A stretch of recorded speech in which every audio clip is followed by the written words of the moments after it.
His voice was calm when he said it, almost too calm. "Lucille, just say yes." And I did. That one word opened a door, literally a door I would never be able to close again.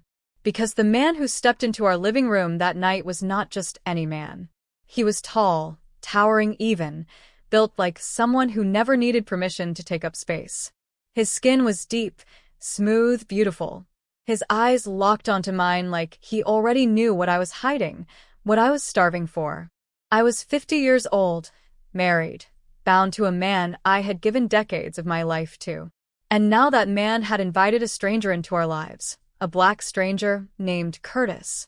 What stunned me most was not that Ben had invited him, but that I had already agreed. Yet this night wasn't about pleasure. No, this night was about something far more dangerous. It was going to expose the truth I had buried under years of pretending. Before I continue, I want to thank every single one of you who has subscribed to this channel.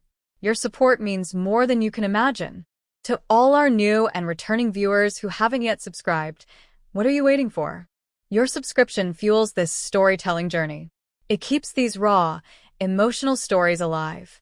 So please hit that subscribe button, give this video a thumbs up, and most importantly, share your thoughts in the comments. I want to know what you feel about everything you're about to hear. Now, back to my story. My name is Lucille.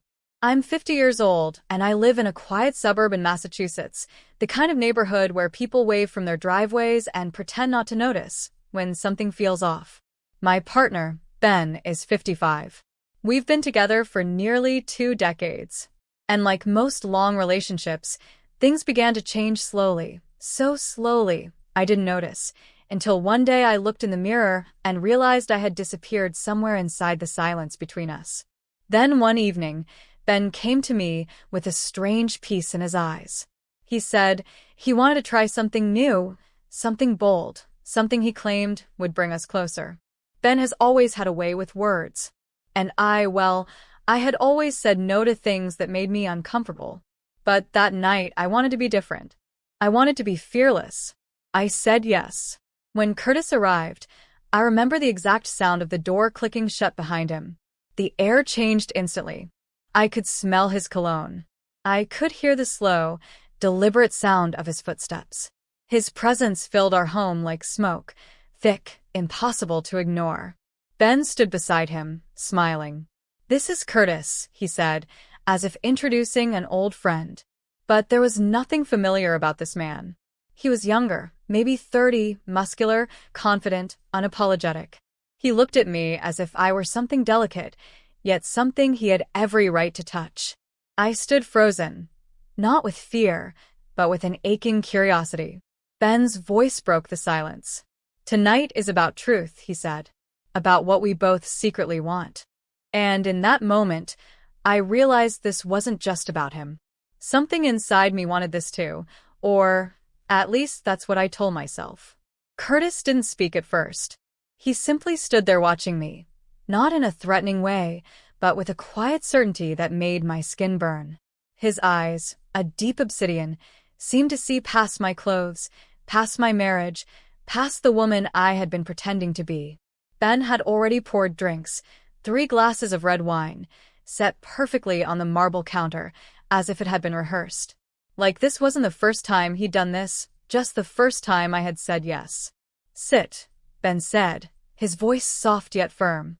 Curtis sat across from me. Ben remained beside me. I took the glass and sipped, my hands trembling ever so slightly. I hoped neither of them noticed. But Curtis did. He leaned forward. "You don't need to be nervous, Lucille. I'm only here because you said yes." Those words wrapped around my spine, tightening something in my chest. My name, spoken from his lips, felt unfamiliar, like a new version of me was being summoned.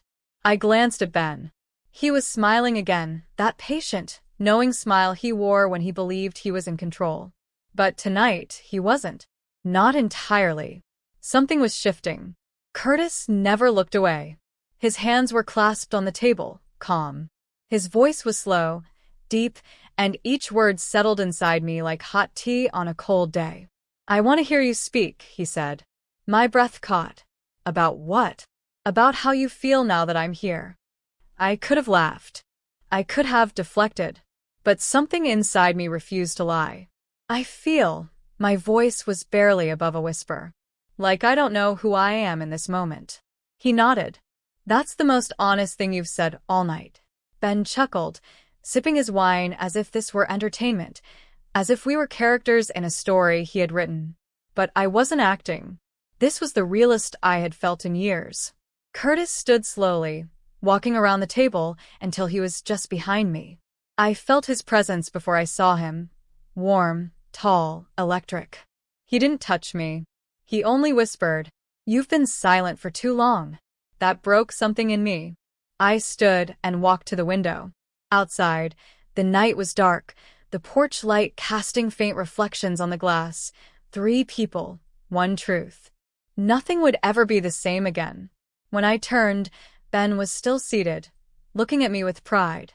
Curtis had stepped back respectfully, eyes lowered, waiting. I asked the question I had been swallowing since this began. "How long have you known him?" Ben blinked. "A few months." "A few months." My voice cracked. I wanted to be sure he was the right person. The right energy. So it wasn't spontaneous, it was planned. Thought out. I'd been in my bubble while my partner was out preparing this. "Why now?" I asked. Ben stood. "Because I knew you were ready. You just didn't know it yet." I looked at Curtis. He didn't defend himself. He didn't explain. He just waited for me. And I realized this was never about them. It was about what I would do when faced with the truth. And the truth was, I was curious. I was aching. I was exhausted from always being composed. Curtis reached for my hand, slowly, openly, and waited. And in that silence, with my breath shaky and my heart pounding, I gave it to him. Ben smiled. But this time it was different. He knew he had opened a door neither of us could ever close, and I had walked straight through it. I woke to silence. Not the comforting kind. Not the gentle, lazy morning quiet filled with birdsong and the smell of coffee.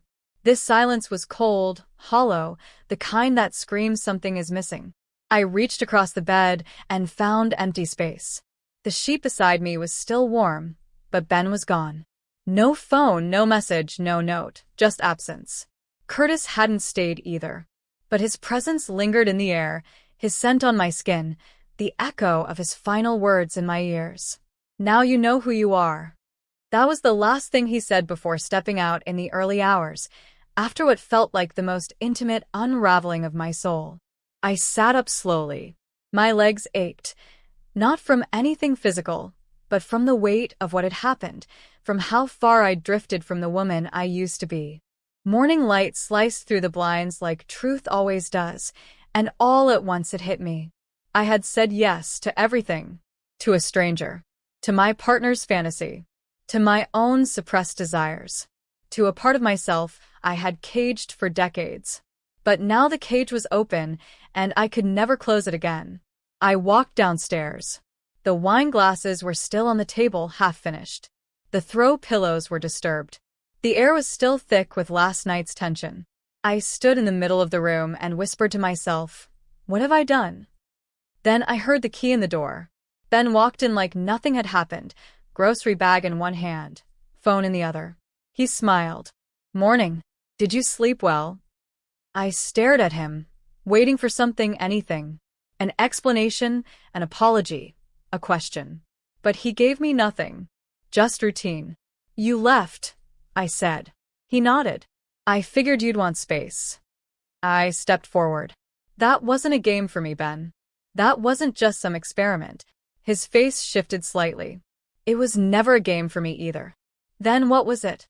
He set the groceries down, took a breath, and said, "It was a mirror." "A what?"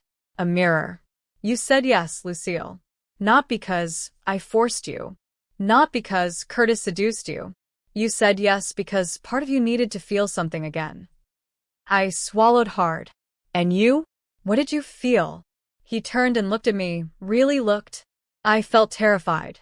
But I also felt proud that you finally let yourself go. I shook my head, my throat tightening. "You don't get to feel proud. You watched me like I was a performance. No, he said softly. I watched you finally become you. That was the moment something broke. Not my heart. Not my marriage. Me. Because I realized he was right.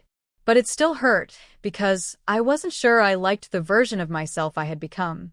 I sank onto the edge of the sofa, my voice barely above a whisper. Curtis said he knows who I am now, but I don't. Ben sat beside me. After a long pause, he said, "Then start figuring it out. Without shame. Without fear. I'll give you the space, just not the judgment." His words were kind, but they landed like salt in an open wound. Because even with his permission and patience, I couldn't shake the hollow truth. I had traded my silence for something louder. And now, I couldn't turn the volume down. What I learned is that sometimes saying yes isn't a sign of freedom. It's a test of who you are when the consequences come knocking. I'm still answering that question. But one thing I know for sure, you cannot unsee yourself once the mirror has been placed in front of you. So, to you watching this, would you have said yes? Would you have taken Curtis's hand? And if your partner asked you for something this bold, would you see it as betrayal or truth? Let me know in the comments.